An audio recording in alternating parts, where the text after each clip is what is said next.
Bueno, amados, un abrazo grande, los bendigo, un saludo para todos, para toda la gente linda que nos está conectando en esta hora.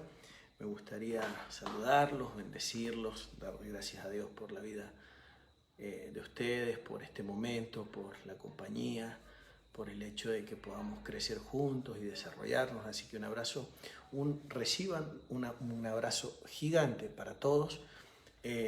Mientras nos preparamos para podernos meter en el tema, para poder desarrollar los puntos que vamos a desarrollar en el día de hoy domingo, un día clave, un día importantísimo, el primer día de la semana, el día que de alguna forma consagramos a Dios para todo lo que tiene que ver con la vida, con los inicios, con los principios. Es un día fundacional. Así que un abrazo grande para todos. Vamos a compartir el tema que tenemos que desarrollar en los próximos minutos. Me gustaría que pudieran reenviar el link para que la gente, los amigos, los hermanos, el pueblo de Dios se pueda conectar con nosotros.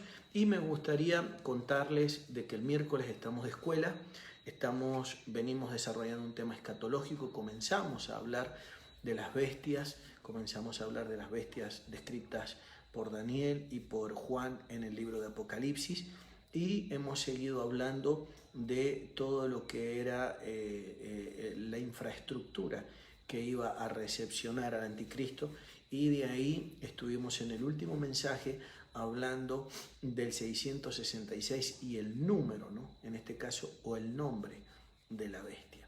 Fue un tema de esos realmente impresionante, nos ha escrito mucha gente, nos han saludado muchísimos hermanos hablando del tema, y realmente nos ha bendecido de forma muy hermosa el poder desarrollar ese punto. Así que quiero dar gracias a Dios por todo esto, por todo lo que Dios nos está permitiendo experimentar en la palabra, y que realmente ha sido precioso.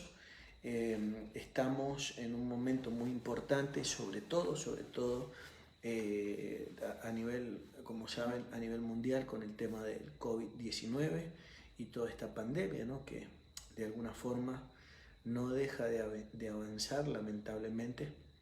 Estamos orando para que los científicos del mundo puedan encontrar una salida, puedan encontrar el respectivo tratamiento o vacuna, y que podamos salir adelante de todo esto. Pero realmente muy triste lo que está pasando a nivel mundial. La iglesia necesita entender lo que está ocurriendo. Sabemos de que ahora España, sobre todo algunos sectores, entran en fase 1, donde se está permitiendo o se va a permitir las reuniones de carácter religioso una vez a la semana. Y yo tengo mi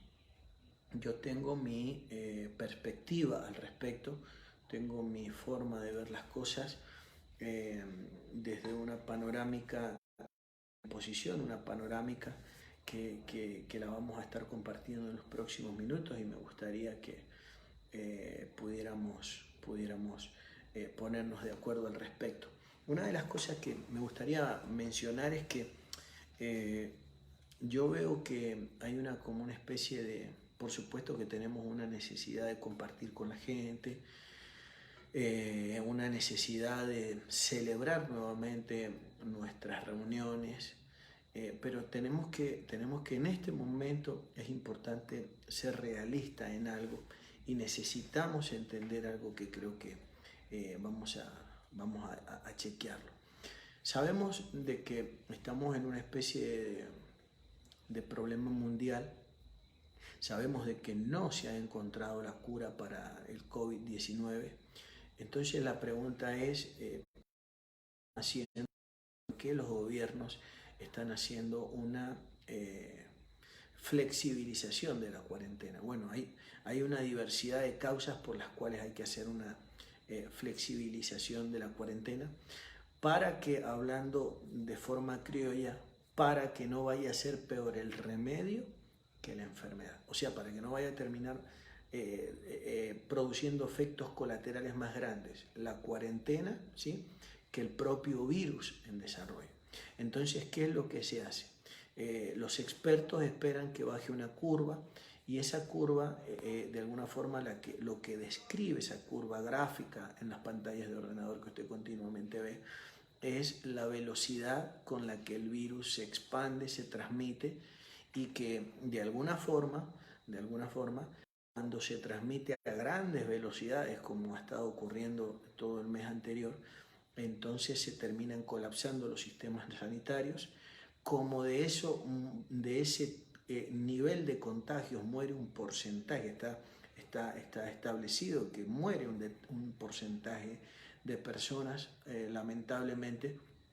Algunos dicen que es el 2, pero en realidad la estadística mundial, los números a nivel mundial dicen que es más, es como entre el 6 y el 9% aproximadamente, ¿no?, de la gente que muere por la enfermedad. Pero, ¿qué es lo que ocurre? Entonces, al bajar de alguna forma esa curva, que es la velocidad con la que se transmite el virus en medio de la población, entonces, por supuesto que desahoga, no es que dejan de llegar, pero desahoga los sistemas sanitarios, que son los hospitales. Se pueden tratar la gente de otra manera, más desahogada, a otra velocidad, y lamentablemente con respecto también al tratamiento de los decesos, o sea, de la gente que muere, no se colapsa todo lo que involucra, toda esa infraestructura que involucra lo que es de alguna forma la vida de alguien que muere. Entonces, lo que se ha hecho sencillamente, o lo que se hace, es como que una especie de olla a presión, se le libera la presión para que no vaya a haber desórdenes de carácter social, y por sobre todas las cosas, se le da una libertad para que pueda rodar de alguna forma todo lo que tiene que ver con el sistema financiero, la economía. El hecho de que se pueda volver, entre comillas, a una normalidad laboral, ¿no?, porque si no se colapsaría y se quebraría el sistema financiero definitivamente. Entonces, yo pienso de que la Iglesia no debe bajar la guardia con respecto a lo que estamos enfrentando a nivel mundial, porque los intereses nuestros no son los mismos que los de las naciones, ¿no? Las naciones están poniendo en la balanza, tienen dos cosas: la salud de la gente y la economía de la nación. Entonces, nosotros debemos ser inteligentes, sabemos de que está la economía, pero sabemos de que tiene que pesar más la salud de la gente. Entonces yo creo de que hay una parte de la población que no la deberíamos arriesgar, ¿sí?, que no deberíamos arriesgarla en ningún caso. Yo personalmente no tengo ningún apuro por volver a hacer reuniones. Por supuesto que quiero compartir con el pueblo, quiero compartir con mis hijos, con la iglesia y con todo el mundo, pero sabemos de que estamos en una especie de estado de guerra, ¿no? Estamos en un conflicto complicadísimo con un virus y tenemos una parte, ¿no?, una parte de nuestra sociedad que son los mayores y que de alguna forma son los más vulnerables a todo esto, que yo no recomendaría en ningún caso que los arriesguemos por trasladarse a un edificio a celebrar una reunión. Pienso de que celebrar una reunión, de que orar, de que escuchar una palabra, que ser edificado, que adorar a Dios, que cantarle, alabarle, no está supeditado a un edificio en ningún caso, que no está, no solo que no está supeditado a un edificio, sino que no compensa el hecho de que los arriesguemos a ellos. Entonces, pienso yo que tenemos que ser inteligentes. Sé de que vamos a volver a tener que entrar en cuarentena. Es algo que a lo mejor la gente, no sé si es que no lo sabe, o yo sé que los gobiernos no lo anuncian de antemano, tampoco nos introducen en una cuarentena de 6 meses de una sola vez, sino que luego vamos a tener que volver a entrar en una cuarentena por el hecho de que vamos a tener una nueva tanda, ¿sí?, vamos a tener una nueva tanda de contagiados y de enfermos en el próximo tiempo.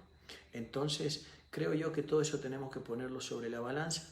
Yo pienso que la iglesia cristiana, los que tienen que tenemos ese nivel de claridad y que no está la iglesia supeditada a un edificio, no deberíamos, mientras el virus está latente, mientras nuestros mayores corren riesgo, no deberíamos de alguna forma provocar nada y esperar que se encuentre lo que se tiene que encontrar, lo que la ciencia está buscando, que es la vacuna y el tratamiento para poder apalearlo, ¿no? Para poder enfrentar el virus. Eso es lo que yo creo.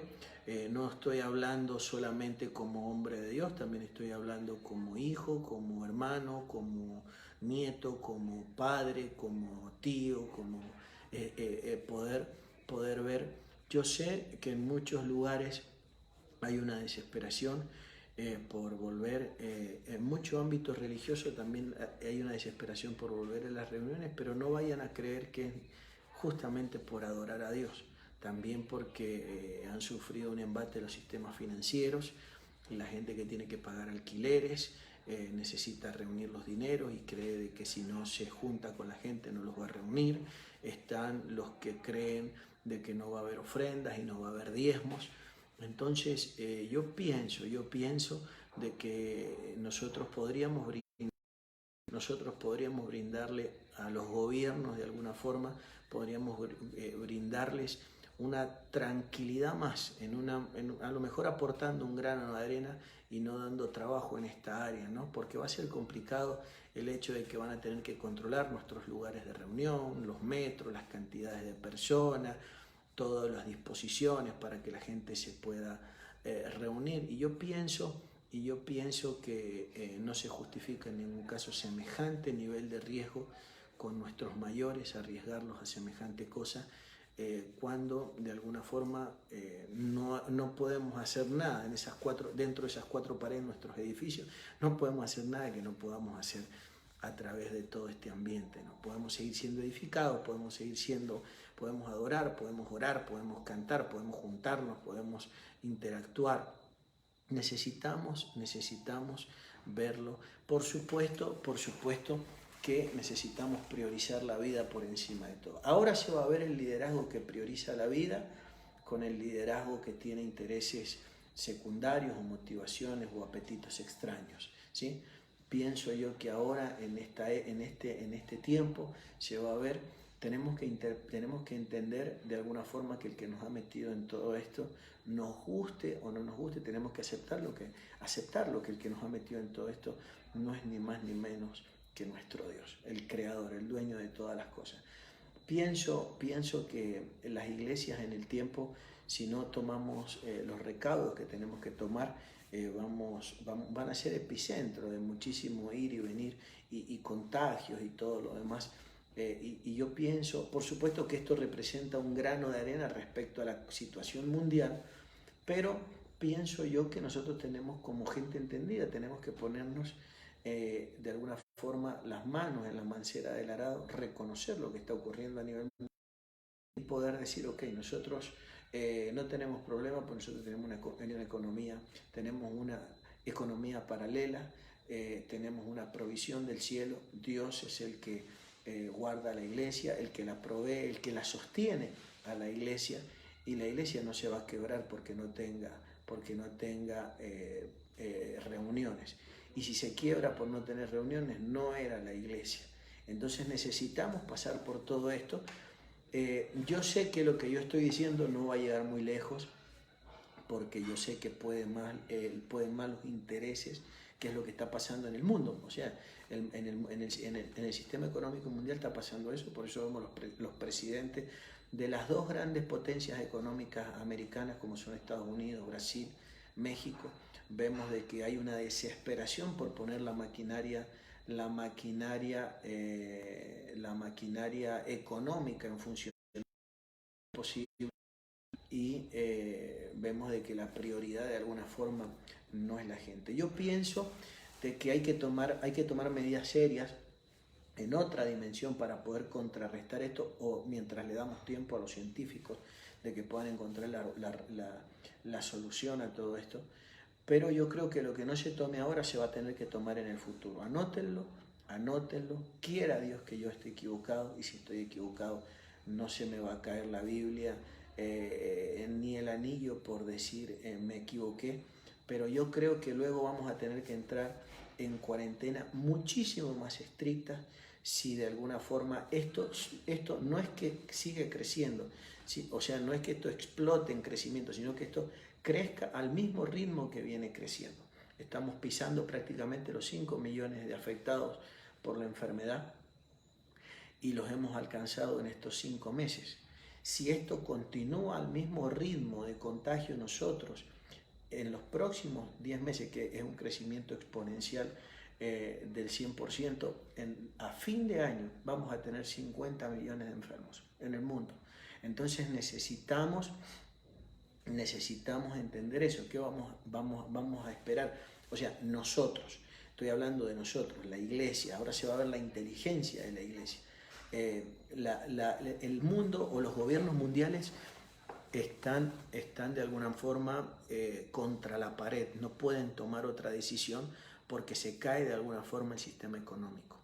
Pero la iglesia, no se le debería caer el sistema económico a la iglesia, y si se cae tenemos que aceptar que lo que estábamos cuidando no era la iglesia, tendremos que aceptar de que era cualquier otra cosa y que era un grupo de personas simpatizantes o fans de Dios o portadores sencillamente de una religión.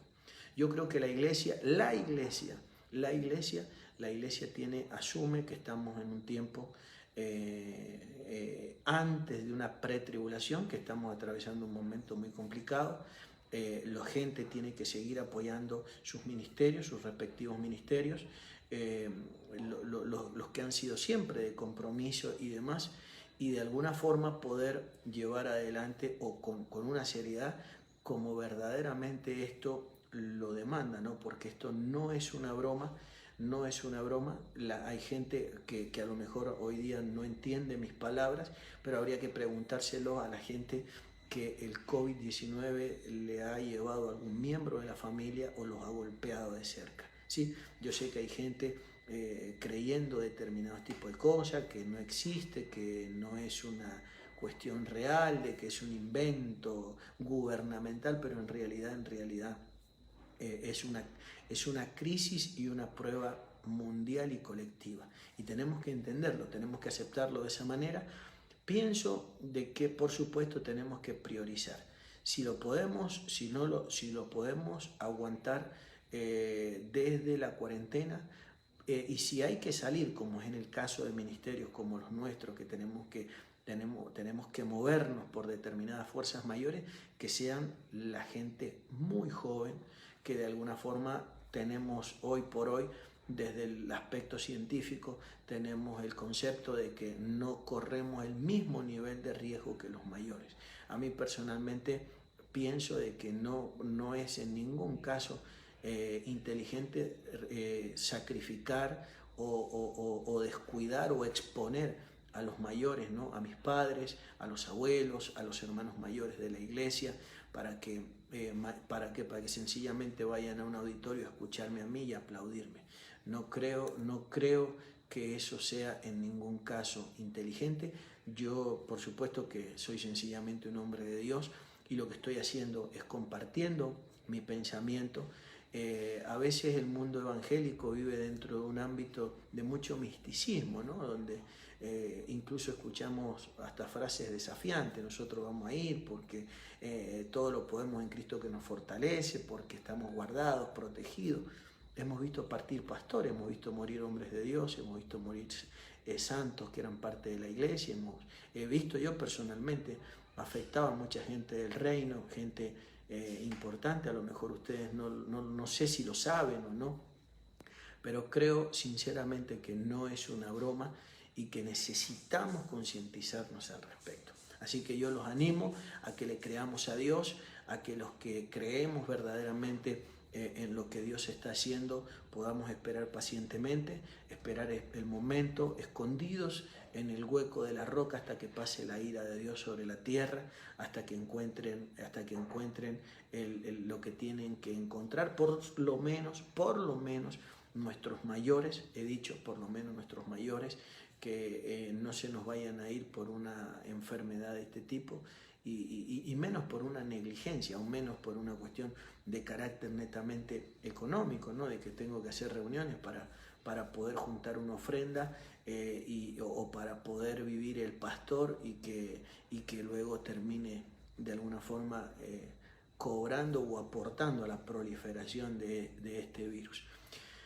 Que Dios nos ayude, los bendigo, no quiero entretenerlos mucho al respecto, quiero mostrarles algo en la palabra de Dios y me gustaría que lo pudiéramos ver juntos porque creo que hay algo importantísimo en la palabra que necesitamos entender con respecto a la palabra y tienen que ver con las palabras de Jesús y las palabras del Bautista, que hay algo importante acá que nosotros necesitamos entender, ¿sí? Quiero hablarles un poquito de la verdad y de cómo la verdad va cobrando sentido y cómo se ha ido transfiriendo la verdad en los siglos y en los años, ¿no? A ver si lo podemos analizar juntos en los próximos minutos. Doy gracias a Dios por la vida de todos ustedes, por la gente que nos está acompañando. Espero que nos sepan entender nuestra posición pensante. No soy una persona, si ustedes miran, tenemos miles de seguidores, miles de reproducciones en nuestros videos, pero no somos personas de estar debatiendo con nadie, discutiendo posturas, posiciones. Los que nos entiendan, gloria a Dios, y los que no, bueno, que el Señor nos ayude a ponernos de acuerdo en el camino, ¿sí? Pero nunca en el contexto de discutir ni nada por el estilo, porque no estamos exponiendo la verdad para eso, sino para el hecho de que podamos contribuir. Es un momento de contribuirle a los gobiernos, este es un momento de aportar una solución, ¿no? Imagínense un pueblo que dice que no lo tienen que confinar, sino un pueblo que dice nosotros vamos a ceder porque podemos, porque económicamente podemos, nuestra gente tiene un comportamiento idóneo, nuestra gente no hay que obligarla para concientizarla en nada, no hay que tampoco multarla, ni hay que desafiarla para que nuestros pueblos se puedan concientizar de la realidad que está ocurriendo. Sino que tenemos un pueblo entendido, un pueblo que solo con sus liderazgos se ubican, se posicionan. Pienso que la iglesia es como una familia, ¿no? Y si un padre de familia tiene la economía, tiene las posibilidades, tiene las capacidades, entonces va a cuidar su familia. Le va a decir quedémonos hasta que pase todo esto, esperemos el momento, guardados, compartamos con el mundo exterior todo, porque hay gente que va a decir, bueno, pero con la gente hay que compartir, por supuesto, se comparte, para eso tenemos las redes sociales, pero también tenemos que reconocer de que el que nos ha metido en esta situación no es Dios, o sea, no es el hombre, sino es el propio Dios, de alguna forma enseñándonos, dándonos una lección, ¿no? Que necesitamos aprender. Y mientras más rápido la aprendamos, y yo creo, déjenme contarles algo. Por supuesto que todo esto es muy prematuro. Recién apenas hemos transitado 6 meses al respecto y me gustaría que nos encontráramos a fin de año para poder analizar esto desde una perspectiva más avanzada. Pero yo creo profundamente de que todo esto nos va a dejar una enseñanza muy grande, sobre todo a la iglesia. La iglesia va a tener que aprender algo, va a tener una enseñanza gigantesca al respecto y creo yo que no la podemos dejar pasar. Tenemos que aprovecharla, tenemos que abrazarla porque hay algo muy grande para nosotros. Quiero leer algo en el libro de Mateo, ¿sí? Que creo que es importante, mencionado en el libro de Mateo capítulo 3 verso 7. Lo dejo con eso para que oremos al Señor y que Dios nos ayude a avanzar con todo lo que Dios tiene para nosotros. Yo bendigo la Casa Apostólica, de Málaga, bendigo la plataforma que Dios nos ha dado, mis hijos en todo el mundo, los bendigo, y que cada padre de familia tome la decisión que tenga que tomar para con sus hijos y tiene la libertad de pensar como en todas las áreas, con la libertad que tenga que pensar para cuidar, proteger su gente. Mateo capítulo 3, verso 7, quiero mostrarle algo y que usted va a ver de qué tiene que ver con todo esto. Dice, al ver que muchos de los fariseos y los saduceos venían a su bautismo, les decía, estamos hablando del bautista, generación de víboras, ¿quién os enseñó a huir de la ira venidera? Le está hablando a los fariseos y a los saduceos. ¿Quién les enseñó a huir de la ira venidera? Luego les dijo en Mateo capítulo 12, verso 34, ¿sí? Dice el Señor, generación de víboras, ¿cómo podéis hablar lo bueno siendo malos? Porque de la abundancia del corazón habla la boca. Y así sucesivamente nos encontramos con cosas como esto. Mateo 23, 33, serpiente, generación de víboras, ¿cómo escaparéis de la condenación del infierno? ¿Sí? Luego dice en Lucas capítulo 3, verso 7, y decía a las multitudes que salían para ser bautizadas por él, oh generación de víboras, ¿quién os enseñó a huir de la ira venidera? Entonces lo que yo quiero que podamos analizar tiene que ver básicamente con lo que decía el primer texto, ¿no? Mateo capítulo 3, verso 7, al ver que muchos fariseos y saduceos venían a su bautismo, ¿sí? Venían a su bautismo, les decía, generación de víboras, ¿quién os enseñó a huir de la ira venidera? Quiero hablar de eso en los próximos minutos y quiero hablarle de alguna forma de una de las materias más importantes de la víbora, ¿no? De la serpiente antigua, que sabemos que es el opositor, Satanás, el diablo. Quiero hablarles de una dimensión de manipulación que mucha gente ni siquiera se lo imagina o a lo mejor jamás se le pasó por la mente. Yo sé que lo que voy a hablar ahora muy pocas veces, de hecho yo personalmente, yo nunca he escuchado hablar de esto en medio de la iglesia, pero yo quiero volcarlo sobre el corazón de ustedes para que se pueda entender. Estoy hablando de la manipulación y estoy hablando del engaño, pero en una dimensión que nadie se imaginó jamás que verdaderamente se podía dar. Entonces, pero he leído suficiente argumento bíblico. La Biblia dice claramente que si son 2 o 3 testigos se puede afianzar o acuñar una verdad. Y estamos escuchando de la propia boca de Juan el Bautista, ¿sí? Y de la propia boca de Jesús, referirse de alguna forma y hablar de alguna forma de las víboras o de la serpiente con respecto a un linaje humano, a una parte de la raza humana. Sabemos que de alguna manera este problema de la manipulación, esta situación de la manipulación es una cuestión de carácter milenario. No podemos cifrar, no podemos decir exactamente desde cuándo, pero sí la Biblia nos da a entender de que en el pasado remoto pasó algo y el propio Jesús nos dice de que Satanás es mentiroso o homicida y se hizo padre de mentira desde el inicio de todas las cosas. Y eso lo menciona el Señor en el libro de San Juan, en el capítulo 8, en el verso 44. Y dice de que ellos son hijos de Satanás el diablo. Y comienza a mencionar todo esto. Entonces necesitamos verlo, necesitamos analizarlo, porque yo quiero mostrarle hasta dónde ha llegado las dimensiones del engaño, las dimensiones de la mentira, hasta las esferas que ha podido llegar, ¿no? Y que de alguna manera nos encontramos en situaciones, por favor, donde el propio Dios nos está llevando, como ahora, donde hay que tomar grandes decisiones. Y donde las grandes decisiones que tenemos que tomar son las que van a sacar a luz, de alguna forma van a hacer resurgir, van a hacer reflotar verdades en medio de nosotros. Por eso para mí es tan importante hablar todo en un momento como esto, en un momento donde hay que tomar decisiones, donde guardo mi gente, la protejo, la expongo, donde la hago ir, la hago venir, la hago quedarse, donde qué hacemos nosotros el liderazgo en estos momentos. Pero para eso tenemos que analizar algo que yo creo que usted necesita conocer, que tiene una profundidad muy grande, que tiene que ver de alguna manera con todo esto.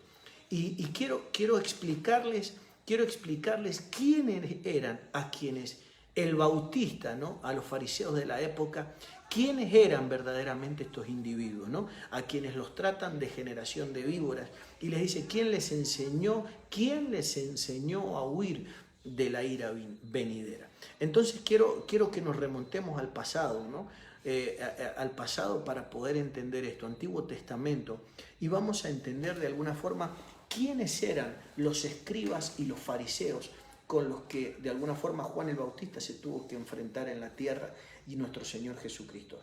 Los fariseos y como dijimos, los fariseos y los escribas de la época venían de una orden, venían de una línea o de un linaje. Se los conocía como los ceneos. Ellos son en la Escritura, son un linaje completo, difícil de alguna forma a propósito, difícil de seguir o difícil de seguirle los pasos en la antigüedad, sobre todo en el Antiguo Testamento, difíciles de poder entender, porque a tal punto que llegaron a una fusión en un momento y se fusionaron, se entremezclaron, siempre estuvieron de una o de otra manera conviviendo o atravesándosele en el camino al pueblo de Dios. El primer contacto más directo que hubo con ellos fue con el padre de todos ellos, allá cuando Moisés tomó una mujer. Sabemos de que Moisés tomó una mujer que se llamaba, era la hija de Jetro, su suegro, ¿no? Y que de alguna forma él era sacerdote de Madián. De ahí surge una especie de conexión con un pueblo. Más adelante Moisés se los va a encontrar en el camino y este pueblo es el único pueblo que de alguna forma le tendió la mano a Moisés en el camino, porque se ve que había una especie de parentesco con ellos. Pero lo importante de todo esto, estoy hablando de los ceneos, y voy a mencionar algunos nombres porque hay gente que va a preguntar o va a ir a la Biblia directamente como los ceneos y no los va a poder encontrar. Entonces, en la Biblia se leen como los ceneos, los cineos, los quineos o los kenitas, ¿sí? Desde ahí es donde usted los puede comenzar a seguir de alguna manera. Tuvieron la primera, podríamos decir, aparición de carácter público o más evidente en la Biblia, aparecen en el libro de los jueces, ¿sí? Aparecen en el libro de los jueces y aparecen en un vínculo ahí con un personaje bíblico en el libro de los jueces que era Yael, el marido de Yael, ¿sí? O Jael, como usted lo quiera mencionar. Es importante que lo podamos ver desde ahí. Ellos, lo que yo quiero decirles es que de alguna manera Juan el Bautista, cuando se los encuentra, incluso Jesús en el futuro, por supuesto a nuestro pasado, pero en el futuro con respecto a todo esto que yo estoy mencionando, Jesús habla de ellos como una generación de víboras. ¿Por qué Jesús habla de ellos como una generación de víboras? De los ceneos, de los cineos, de los kenitas. ¿Por qué se refiere a ellos de esta manera? Incluso tienen un vínculo con la tribu de Recab, ¿sí? Entonces, ¿por qué hay un vínculo o qué es lo que había en ellos que nosotros necesitamos conocer en el día de hoy? Sabemos que los escribas eran de alguna manera los encargados de recopilar los documentos de todo lo que se hablaba, de todo lo que se establecía, de todo lo que se legislaba o todo lo que se decretaba. O sea que cuando se establecieron los estatutos, incluso la ley, ellos eran los que estaban tomando nota de todo lo que se establecía. El problema es de que llamarle generación de víboras a los encargados de velar, de custodiar, de traducir, ¿sí?, de propagar de alguna forma las leyes y los estatutos, es un problema, porque eso quiere decir que la verdad está manipulada. Eso quiere decir que las verdades fueron manipuladas para que nosotros no pudiéramos llegar de alguna forma a concientizarnos de determinadas verdades. Y por supuesto que no ha sido de una manera grotesca para que lo pueda entender cualquiera, ¿sí?, o para que pueda quedar o salir a luz o ponerse en evidencia de una forma tan sencilla, sino que ha sido de una forma muy minuciosa.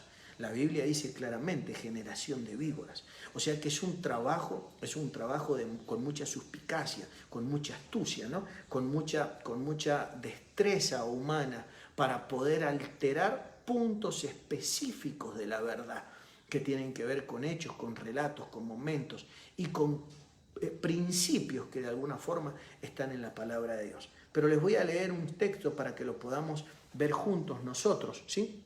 Primera de Crónicas, capítulo 2, verso 55 de la palabra de Dios. Primera de Crónicas, capítulo 2, verso 55. Dice, y la familia de los escribas, ¿sí? Y las familias de los escribas que moraban en Jabes fueron, dice, los tirateos, los simeateos y los sucateos, de la familia de los escribas, los cuales son, todos estos son descendientes, ¿sí? Los que acabo de mencionar, los cuales son, dice, los ceneos.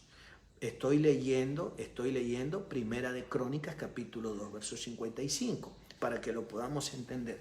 O sea que los escribas vienen de un linaje específico, los encargados y los responsables, de alguna forma, de transmitir la verdad. Lo que estoy tratando de decir es que si esto ocurrió en el ámbito natural, que en el ámbito natural, por favor, hubo un linaje paralelo, siempre entremezclado con el pueblo de Dios. ¿Están conmigo? Siempre entremezclado con el pueblo de Dios. Encima, de alguna manera, apoderados o encargados de manejar verdades, y fueron de alguna forma los que torcieron determinadas verdades. Fueron los que alteraron determinadas verdades para que la verdad no llegara impoluta, para que la verdad no llegara de forma clara y definida a la vida de muchísima gente. Estamos hablando en este caso de los escribas. Por eso es que había tanta confusión, por eso es que había tanta falta de comprensión cuando de alguna forma nuestro Señor, cuando Juan el Bautista irrumpe en la historia y cuando el Señor Jesucristo lo sigue, ¿no? 6 meses después en el trabajo o en la obra ministerial. Porque había una alteración, ¿sí? Lo que estoy tratando de decirles, de que están de una forma denunciando, de que había una manipulación de las verdades eternas de nuestro Dios.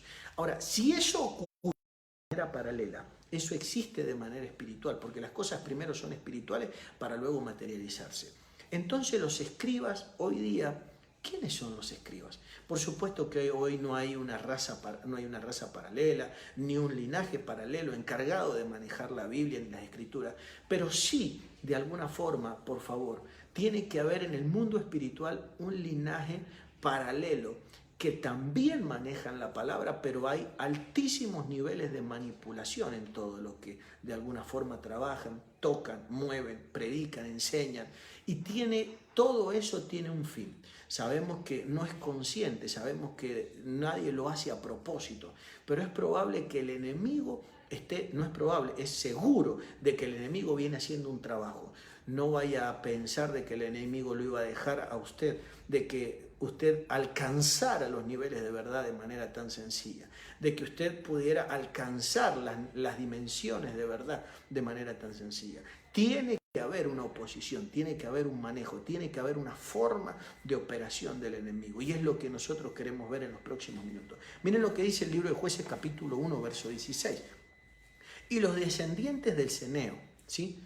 Del Ceneo, suegro de Moisés, y los descendientes del Ceneo, suegro de Moisés, subieron de la ciudad de las palmeras con los subieron, dice, de la ciudad de las palmeras con los hijos de Judá, al desierto de Judá, que está al lado sur de Arad, y fueron y habitaron con el pueblo.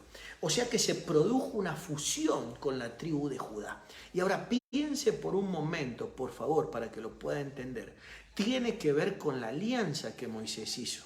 Tiene que ver con el suegro de Moisés y tiene que ver con toda esa alianza familiar que se dio de ahí en adelante con el pueblo de Israel cuando salió de Egipto. Ahora, lo que yo quiero que podamos entender es esto.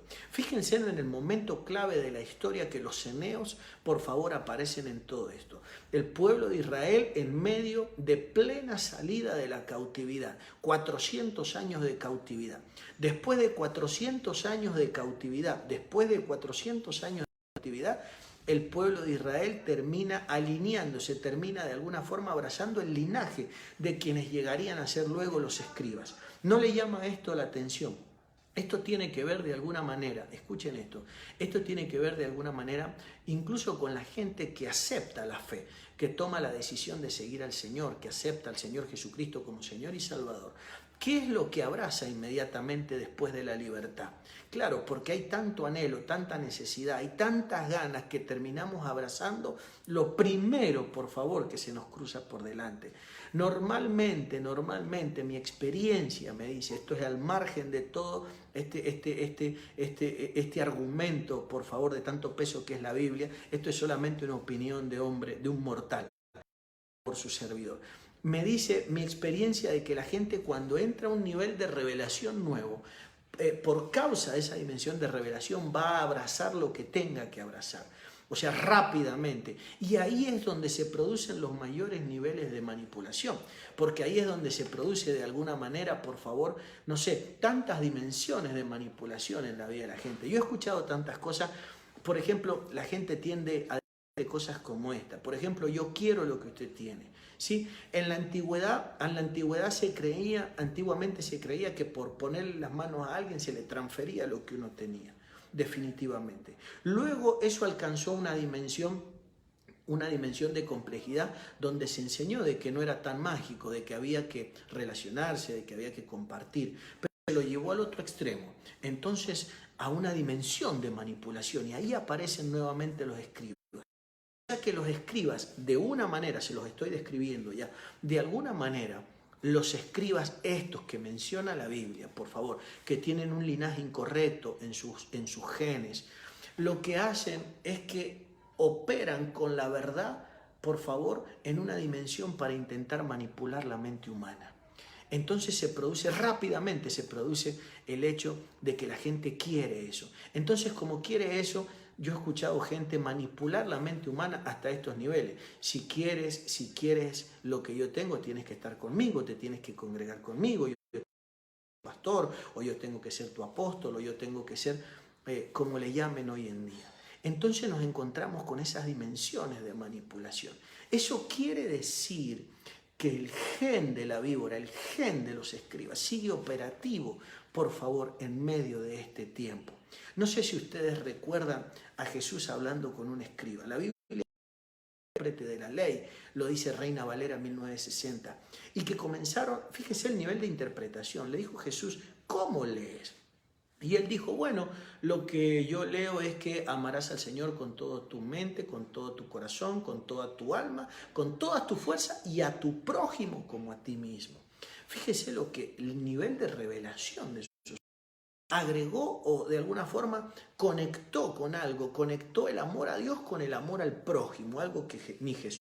Y de esa manera, el intérprete de la ley, se lo conoce a esto como la parábola del buen samaritano. Entonces Jesús, como va muchos pasos adelante en revelación, ustedes lo saben, Jesús le dice, conversar con él, y Jesús llega a la conclusión con él donde él le hace una pregunta. Entonces, ¿quién es mi prójimo? Entonces Jesús le cuenta la parábola de que descendieron 3 individuos, había un publicano, un levita y un buen samaritano, y que dice que encontraron a un individuo, 2 pasaron de largo, el buen samaritano lo ayudó, lo levantó. Entonces Jesús le dio a entender que el buen samaritano era el que había usado de misericordia con él. Le dijo, haz esto y vivirás. Quiero decirle algo importante, por favor, porque de alguna manera, Jesús estaba estableciendo un patrón y un parámetro para los escribas que tienen el gen de la víbora. Y estaba diciéndoles, por favor, de que de alguna forma la verdad viene encapsulada en aquellos que usaron de misericordia con tu vida. No solamente de los que usaron un nivel de conocimiento, no solamente de los que interpretaron una verdad, sino de los que usaron misericordia, de los que usaron aceite, unción, de los que usaron vino, por favor, para sanar las heridas, los que te sanaron, te curaron, te consolaron, te apoyaron, estuvieron. ¿Por qué? Porque de alguna forma, de alguna manera, yo sé que es muy sencillo manipular.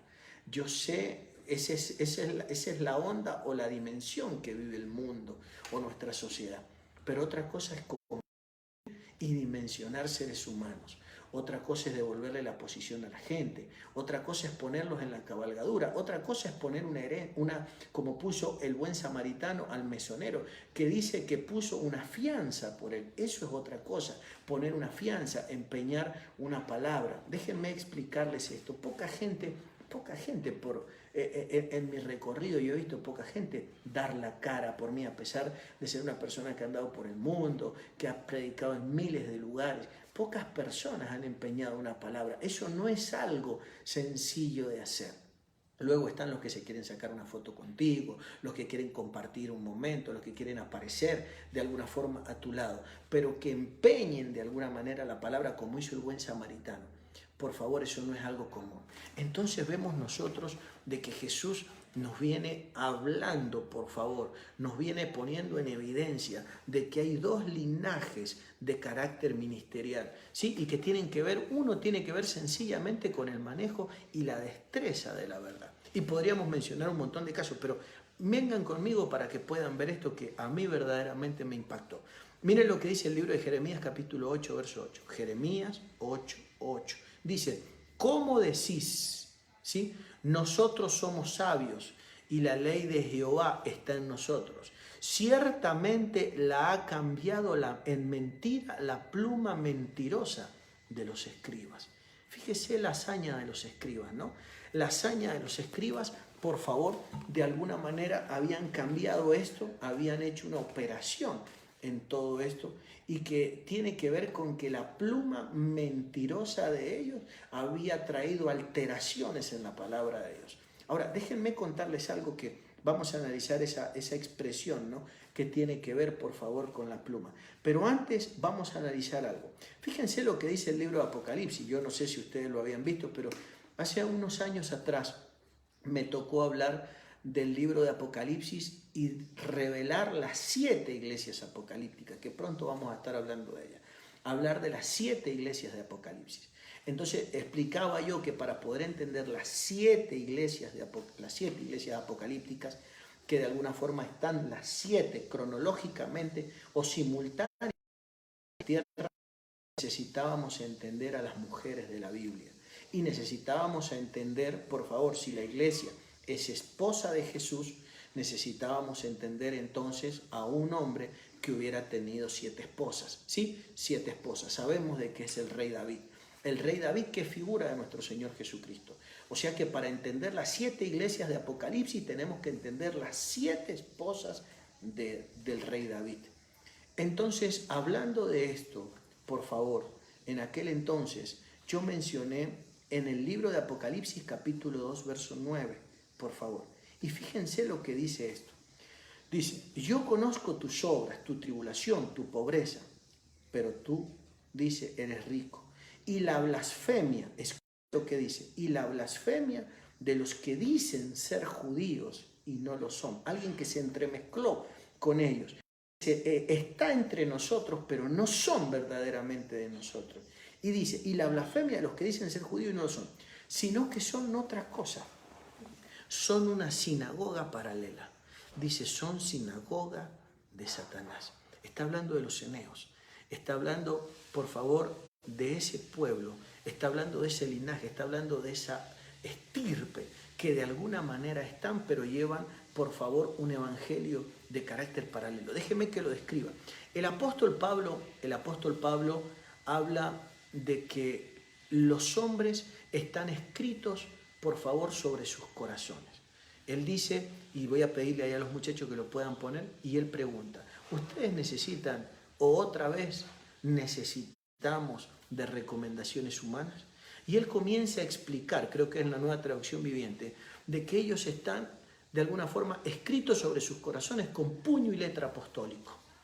Eso quiere decir que nosotros con nuestras operaciones, con nuestras funciones, nosotros de alguna manera, inconscientemente, nosotros estamos adiestrando a una generación, por favor.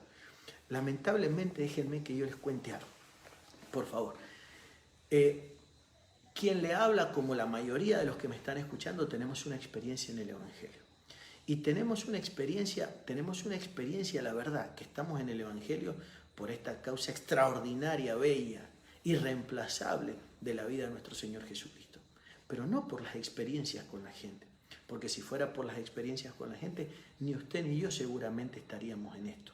Estamos en esto porque sabemos que le servimos, porque seguimos, amamos, estamos enamorados del Creador de todas las cosas. Se nos reveló un día el Creador. Y el Creador nos ha hecho mirar con otros ojos la creación. Nos ha hecho mirar a la creación con ojos de entendido, con ojos de comprensión, con ojos de compasión, con ojos de misericordia. No podemos mirar a la creación de otra manera y mucho menos a la iglesia. Pase lo que pase, amamos la iglesia, amamos a la gente, amamos a las personas. Eso te hace amar incluso a tus enemigos cuando te has sentido verdaderamente perdonado y revelado por el poder de Dios. Pero sí tenemos que reconocer que la iglesia, lo primero que nos atajó ha sido una partida de liderazgo que no nos enseñó lo que había que hacer. Yo personalmente, yo puedo ser testigo de eso. La gente le pregunta y nos pregunta y dice, pero ¿quién le enseñó? ¿De dónde aprendió? Yo recuerdo haber pasado muchos años de mi vida, 8 horas diarias con la Biblia. Y haber aprendido de un hombre que no tuve el privilegio de conocerlo personalmente, como era el apóstol Otoniel Ríos Paredes, de recibir de él una línea revelacional, que creo que es el padre de los hombres más poderosos en la palabra del mundo. Pero lo que yo aprendí, por favor, de la gente que de alguna forma Dios me permitió estar cerca, es todo lo que no se tenía que hacer. Si alguien me dijera qué escuela tuvo, yo aprendí todo lo que no había que hacer a otras generaciones, a la gente que viene detrás mío, lo aprendí de los hombres que me precedieron en el Evangelio, por favor. Pero no me dejaron grandes instrucciones. Las instrucciones las recibí de parte de Dios, del Espíritu Santo, en persona, personalmente, la revelación en la palabra, de que Dios te lleve y te revele la palabra aún incluso en los sueños, y cuántas cosas sobrenaturales, o que descienda o un ángel y te revele determinadas cosas. Pero yo sé que ese no es el diseño. El diseño es que nosotros podamos aprender de parte de Dios. Que Dios pueda tener ministros verdaderamente que nos puedan enseñar, que nos puedan impartir, que puedan tener esa dimensión de claridad para podernos impartir. Quiero que comprenda, por favor, fíjese lo que dice el apóstol, ¿no? En esos textos extraordinarios, Pablo, cuando de escribir a la gente de forma apostólica, o tenemos necesidad de recomendaciones nuevamente. Entonces, cuando nosotros hemos sido escritos, pero por Dios, por gente sana en esa dimensión, entonces no existen las recomendaciones, no existen las autorrecomendaciones tampoco de ninguna forma. Es Dios moviéndote de manera sobrenatural porque eres portador de una determinada verdad. Hay muchos hombres y mujeres ahora mismo que me están escuchando y ustedes son portadores de la verdad. Ustedes son gente que de alguna forma son parte de una generación que el enemigo no ha podido contaminar. El enemigo no ha podido alcanzar, no los ha podido, por favor, hacer crecer en necesidades alternativas, apetitos, motivaciones extrañas, sino que de alguna forma Dios los ha guardado y los ha protegido hasta este tiempo. Por eso Dios te hizo aprender de hombres todo lo que no se debe hacer, porque Él te va a enseñar. Él te va a enseñar, Él te va a meter en un acelerado proceso, ¿no?, de enseñanza donde te va a mostrar cómo se hace. Sencillamente por haber tenido paciencia, por haber sido, de alguna forma, por haber dado los resultados y los frutos del Espíritu Santo. Yo quiero declarar esa palabra sobre tu vida. Yo quiero declarar de que en ti no está el ADN incorrecto, de que en ti está la genética, ¿sí?, en la genética correcta. Fíjese lo que dice el libro de Hebreos capítulo 10, verso 16. Dice el Señor, daré mis leyes en tus corazones, en sus almas las escribiré, ¿no? Se tiene que producir una labor apostólica de hombres que de alguna manera puedan escribir en la vida de nosotros esas verdades. Sí tenemos que reconocer que los eneos van por delante.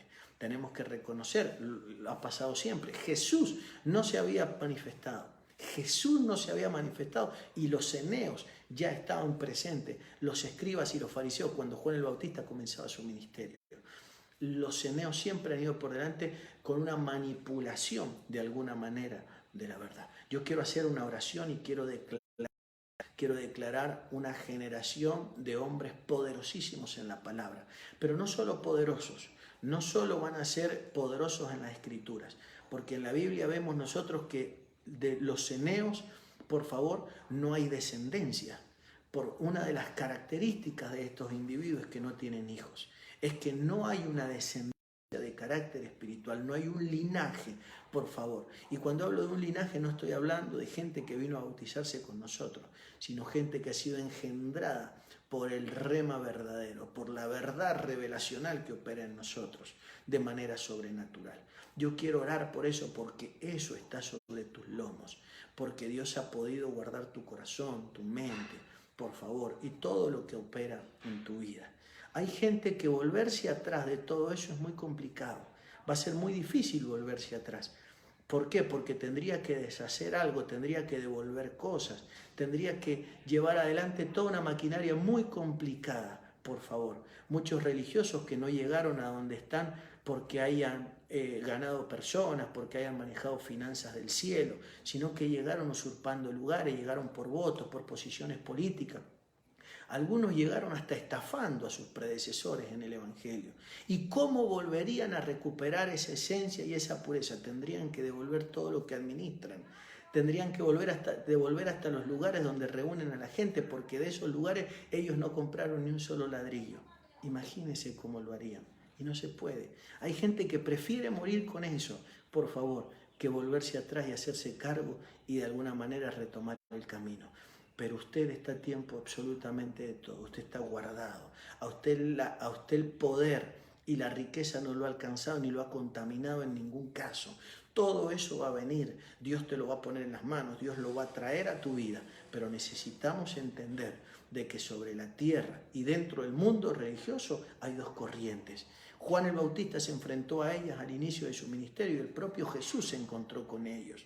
Sabe que Jesús no pudo caminar con ellos, no pudo compatibilizar con ellos, y ellos fueron los primeros en hacerle la causa para mandarlo a la cruz. Ellos fueron los que inventaron la idea de que Jesús estaba difamando o estaba diciendo una herejía o estaba blasfemando contra Dios el Creador.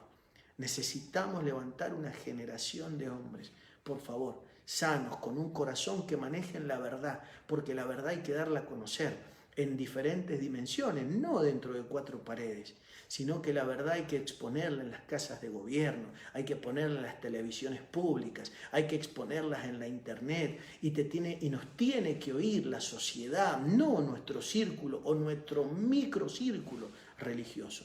Nos tiene que oír la sociedad, porque la sociedad tiene la necesidad de oír una verdad. Y eso está en nosotros. Quiero bendecirlos, quiero declarar la paz sobrenatural de Dios sobre tu casa, tu vida, tu familia, tu hogar, la protección sobrenatural del Altísimo, y quiero bendecir tu nombre. Quiero declarar, Padre, de que la protección tuya, Señor Dios mío, sobre esta etapa que comienza, Señor Dios mío, sobre tu pueblo está guardado y escondido en el hueco de tu mano. Quiero invitarlos entonces para el día miércoles. Vamos a estar en una nueva escuela gloriosa. Vamos a estar hablando del 666 y la numerología bíblica. Vamos a estar hablando de cosas que realmente nos han impactado en este tiempo y que están poniendo en evidencia toda la infraestructura de gobierno del enemigo. Un abrazo gigante para todos y los veo pronto con la ayuda del Padre.